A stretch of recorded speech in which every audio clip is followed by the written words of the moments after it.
Fala galera, sejam bem-vindos ao canal, e para mais uma história de terror. Se gosta desse tipo de conteúdo, não deixe de se inscrever no canal e deixar aquele like e ativar o sininho para receber notificações de novas histórias. Então bora para mais uma. A Casa Verde. Eu morava em uma rua extremamente movimentada, repleta de pessoas arrogantes e com muito cheiro de dinheiro em todos os bueiros. Ninguém falava comigo, ninguém sequer me olhava diretamente nos olhos. Meus pais diziam que talvez era por causa da minha cor de pele, mas eu agora sei que tinha algo muito maior por trás. Tinha o costume de pegar minha bicicleta e descer a ladeira da rua todos os dias de manhã. Ia passando por aquelas casas insossas e snobs enquanto ouvia Beatles no meu MP3. Então chegava na escola, prendia a bicicleta perto do portão e me encaminhava para aquela sala de aula fria e sem graça. Ao contrário do que acontecia, na minha rua na escola todos me notavam. Não de um jeito bom, mas era melhor do que nada. Para falar a verdade, hoje eu preferiria ter continuado completamente invisível. Conheci Brandon na escola. Tinha alguns garotos mais velhos batendo nele e resolvi tentar defendê-lo. Terminamos jogados no chão com ketchup no uniforme e completamente com fome. Vimos algumas meninas no canto rindo da gente e decidimos fazer um pacto. Todos os dias iríamos proteger um ao outro, não importa o que acontecesse. Depois de ter feito essa grande amizade, meus dias na escola ficaram melhores. Todos continuavam me chamando de apelidos desconfortáveis, mas agora eu tinha alguém para me ajudar quando estava em desvantagem. Ele era um menino franzino, loiro e cheio de sardas. Era cego de um olho, então muitas vezes esbarrava nas pessoas que ficavam do lado direito dos corredores. Morava com os pais no outro lado da cidade, então só nos víamos na escola mesmo. Ele tinha uma irmã mais velha, mas eu realmente não lembro dela, talvez até tivesse trocado algumas palavras ou tapas. A família dele era perfeita, pais, irmã, cachorros e uma casa enorme, toda verde. Tinha sido pintada recentemente. Segundo boatos na cidade, a casa tinha um passado bem bizarro. Um pai de família surtou e matou esposa e filha. Nunca falaram o motivo disso ter acontecido, mas o cinema dos Estados Unidos me ensinou que provavelmente alguma possessão demoníaca seria a verdadeira responsável. Essas pessoas possuídas fazem coisas inacreditáveis e depois não lembram de nada. Meu pai dizia que era uma doença psicológica, mas eu realmente acreditava nos jornais e naquele barbudo mal-humorado que ficava na esquina da minha casa. Nunca ouvi relatos bizarros na família do Brandon, e pelo que eu saiba o pai dele não matou ninguém, apenas pegou as malas e foi embora de casa sem dizer nada para ninguém. O que meu pai falou será absolutamente normal para um homem da idade deles. De fato aconteceu algo naquela casa depois que ficamos amigos. Uma coisa que até hoje me assusta completamente. Antes disso tudo teve Jim. Um homem que não falava nosso idioma e se vestia com roupas extravagantes. Dirigia um furgão e eu evitava qualquer contato com ele. Sempre achei que fosse um assassino de crianças. Até o dia que ele sumiu. Os móveis na casa ficaram exatamente do jeito que ele deixou e, pela notícia dos jornais, ele não levou nenhuma roupa. Simplesmente sumiu. Depois dele, teve o caso dos Jenkins. Uma família mexicana que morava perto da casa do Brandon. O filho dele sumiu também e a única coisa relatada foi uma luz bem forte que vinha da rua. Aparentemente ele foi em direção da tal luz e acho que já falei o resto. Jim desapareceu em março de 2015 e o menino Jenkins em maio. Depois disso, a cidade toda ficou em alerta. Qualquer luz mais forte vinda de qualquer lugar era considerada uma ameaça. Então tive que ficar trancado dentro de casa por quase 3 meses. Sem ir para a escola, sem falar com Brandon e sem assistir televisão. Quando questionei meu pai, ele disse que era melhor assim, evitaria um pânico que ele considerava desnecessário. Enquanto estive no meu cativeiro residencial, não houve mais nenhum desaparecimento, só uma mulher que foi assassinada pelo namorado ciumento, mas a população já nem se importava mais. Um assassinato é apenas mais uma folha caída no meio de todas as outras no pátio, diferente de desaparecimentos aleatórios que são brilhantes no meio dessas folhas todas. Eu conhecia a mulher assassinada. Seu nome era Julia. Tinha sido minha professora no ano retrasado e sofria constantes abusos do namorado. Ninguém se intrometia e, pelo que ouvi do meu pai, quando um casal briga, um casal se resolve. Teve apenas um dia que resolvi perguntar se ela estava bem. Tinha vários hematomas no rosto. Ela apenas sorriu e me disse que andara sonolenta e tinha batido o rosto no armário da escola. Mas eu sempre soube que era mentira. Ninguém se importava com mulheres que nem Julia. A polícia mesmo levou uma semana para descobrir que ela estava morta. Afinal, toda a atenção estava voltada para os misteriosos desaparecimentos do bairro Concórdia. Amanhã terá outra Julia jogada em alguma calçada, mas se a luz forte tornar a aparecer, terá bem mais brilho que qualquer outro crime cometido. Levou alguns meses até a última pessoa desaparecer e foi que nem os outros, e simplesmente sumiu. Não levou nada e nem avisou ninguém. Era um homem de 50 anos, robusto e charmoso, com uma fala bem mansa e diversas ex-namoradas. Nenhuma luz forte foi vista por ninguém. Apenas um barulho, algo parecido com um ronco forte de um motor. As pessoas todas saíram para a rua na tentativa de ter algo interessante aparecer no noticiário. Ninguém se importava com o homem. Esse foi o dia que eu não fui o único invisível ali. Esse foi o dia que meu pai ficou invisível para uma rua inteira, que apenas procurava alguns flashes. Foi o dia que meu pai desapareceu sem um bilhete sequer ou dinheiro para a comida. Brandon estava uns dias sem querer falar comigo. Ficou incomodado por eu não ter visto nada acontecer e ele era realmente desesperado por algo fora do normal.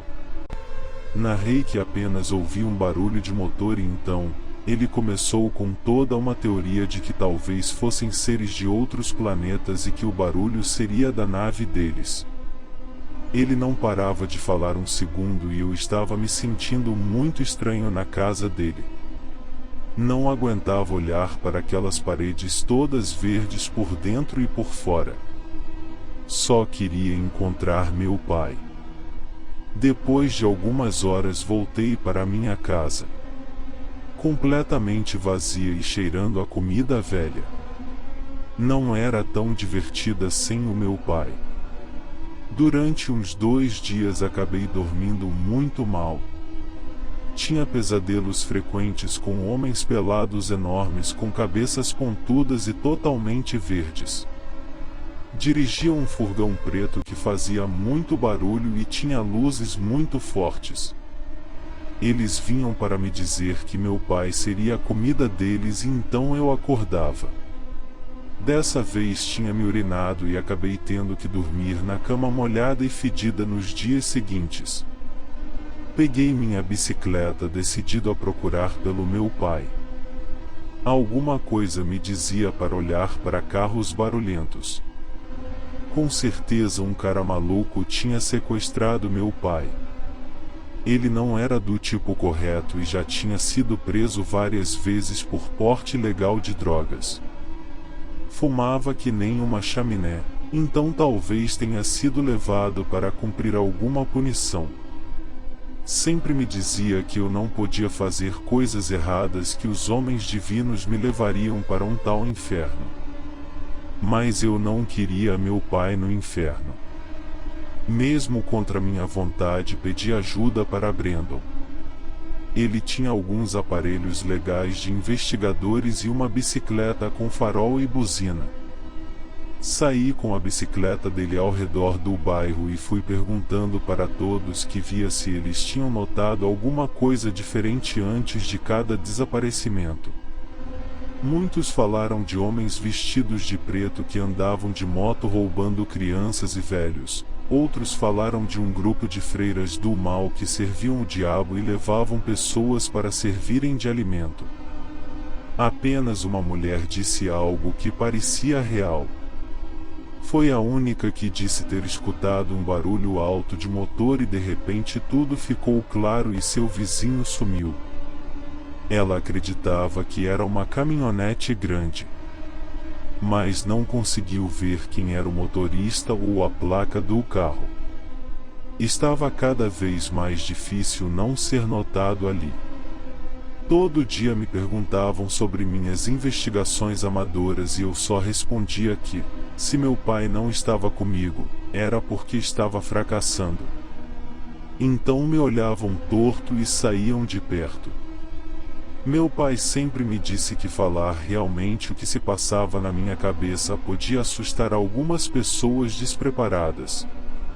Continuei fiel ao que eu chamava de investigação e depois de alguns dias consegui um vídeo de celular que aparentemente mostrava o que tinha acontecido com o menino Jenkins. O carro existia e era uma caminhonete verde. Ela chegou na frente da casa dos Jenkins e então no próximo minuto aparece o menino seguindo aquela luz forte e o barulho. Ele entra na caminhonete, tudo fica ainda mais iluminado e eles somem. Olhei os vídeos seguintes e não havia sinal algum da caminhonete andando. Era como se ela também tivesse desaparecido. Desde o desaparecimento do meu pai, não houve mais nada de estranho. Nenhum barulho ou luz diferente. Nem mesmo os assassinatos de sempre. A população estava bastante assustada. As ruas estavam completamente vazias. Algumas das casas agora tinham câmeras de segurança. Menos a casa de Brandon. Segundo ele, as câmeras afastariam qualquer possibilidade de ataque e ele queria descobrir o que estava acontecendo. Acabei ficando hospedado na casa dele por uns tempos. Não me sentia confortável andando na minha rua repleta de câmeras e seguranças armados. A casa de Brandon era enorme, cheia de quartos e banheiros. Eles tinham um porão, que aparentemente ficava trancado. Acho que nunca fora aberto. O quarto que eu ficava era o único com as paredes brancas e uma iluminação mais relaxante. Um leve tom de amarelo que acabava me deixando com sono mais rapidamente. Meus dias ali estavam sendo muito tranquilos. Eles tinham um cachorro chamado Buffy, em homenagem à série.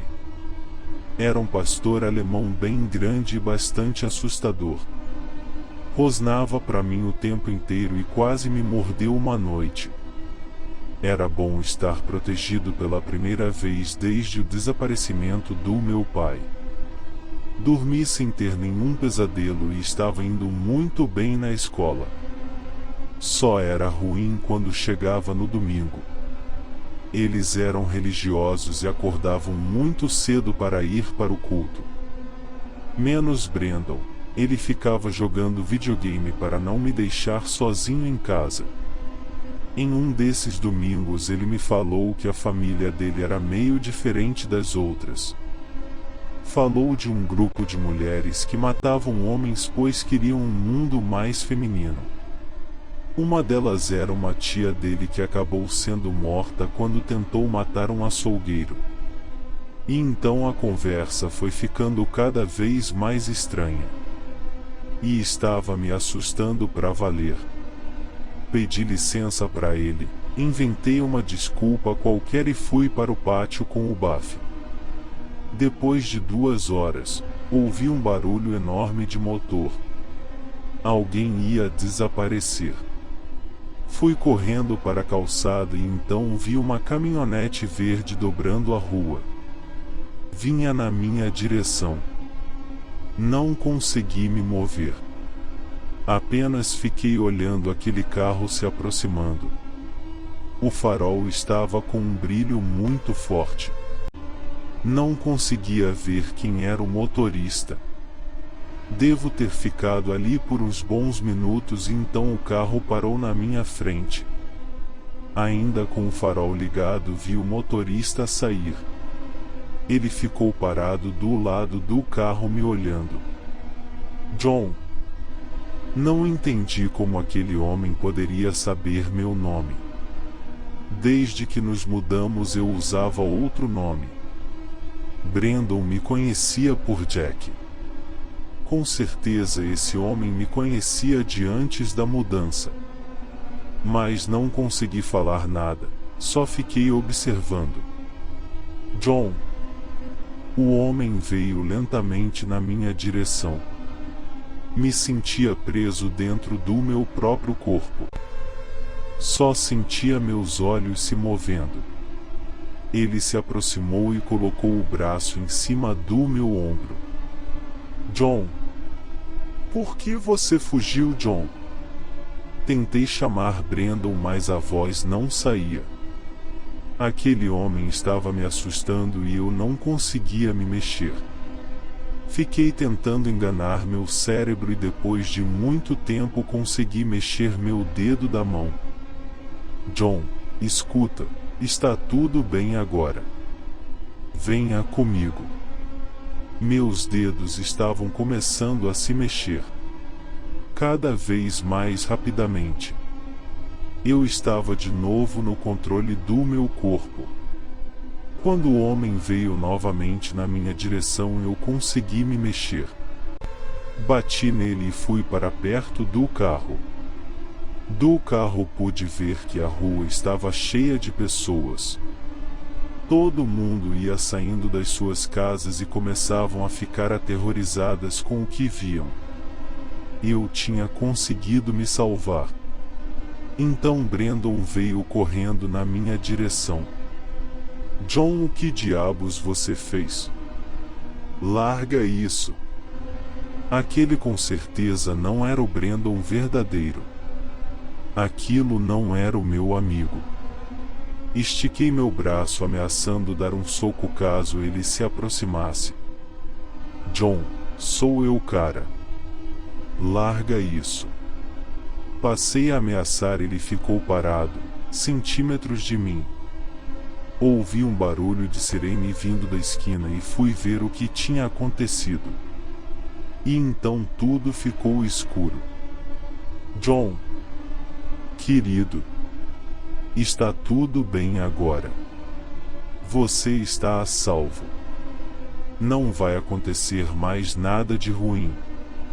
Era a minha mãe. Tinha cordas ao redor dos meus braços e dos meus pés. Estava em um quarto todo verde. Uma luz forte que vinha do teto me cegava. Perguntei o que tinha acontecido. Perguntei como ela estava ali. Onde estava meu pai? John, seu pai está bem. Está em casa, fazendo almoço para você. O médico renovou as receitas. Agora vai ficar tudo bem. Brandon vinha entrando no quarto com uma camiseta dos Rolling Stones e um livro.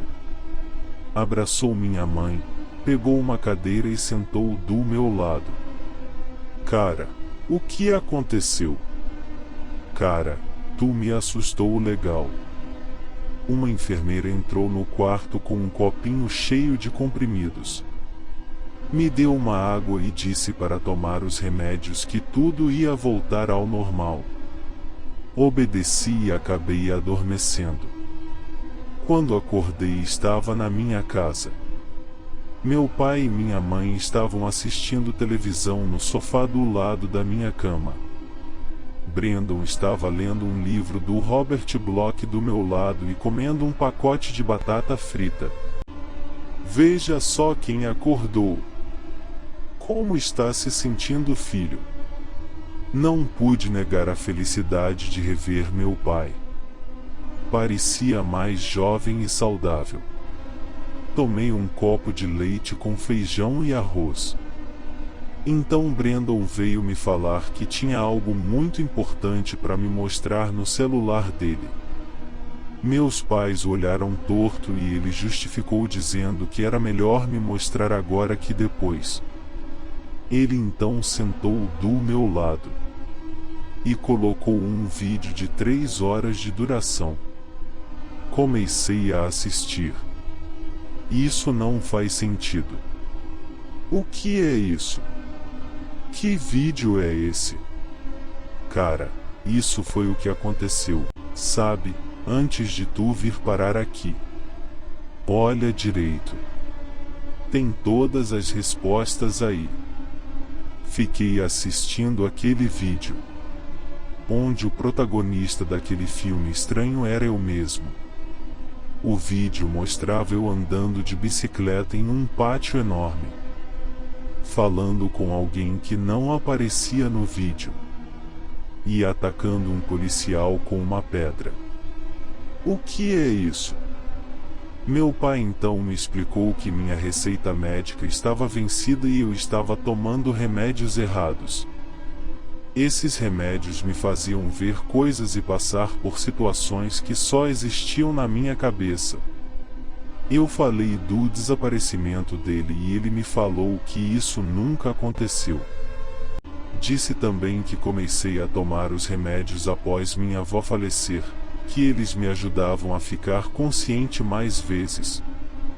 Disse que Jack nunca existiu de verdade e que a mudança também não era real. Aparentemente eu fiquei internado em um hospital por quase 1 ano, mas que agora estava tudo bem. Novamente acreditei no meu pai. Ouvi tudo e entendi de verdade. Entendi a verdade. Fiquei ali deitado naquela cama por mais alguns dias e então me mandaram de volta para o hospital. Um prédio enorme, todo verde e repleto de lâmpadas com luzes bem fortes. Me colocaram em um quarto onde só tinha um livro e algumas fotos. O livro era um do Robert Bloch. Tinha uma dedicatória do Brandon. E aí, cara? Então, sou péssimo com dedicatórias, sabe? Mas olha, lê esse livro, cara. É muito bom. É um livro sobre um rapaz. Olha, é bem legal. Olhei para as fotos. Eram todas dos meus pais comigo e uma do Brandon e eu quando pequenos em um parque com terra. Esbocei um sorriso de leve. Eu ia ficar naquele lugar por um bom tempo. Então peguei o livro para lê-lo. O livro favorito do meu melhor amigo. Com uma dedicatória. Então comecei calmamente, página por página, já que iria ter tempo suficiente ali. Capítulo 1. Norman Bates ouviu o som e estremeceu. Parecia que alguém estava batendo na vidraça. Fim. Se gostou, deixa o like e não esqueça de se inscrever no canal.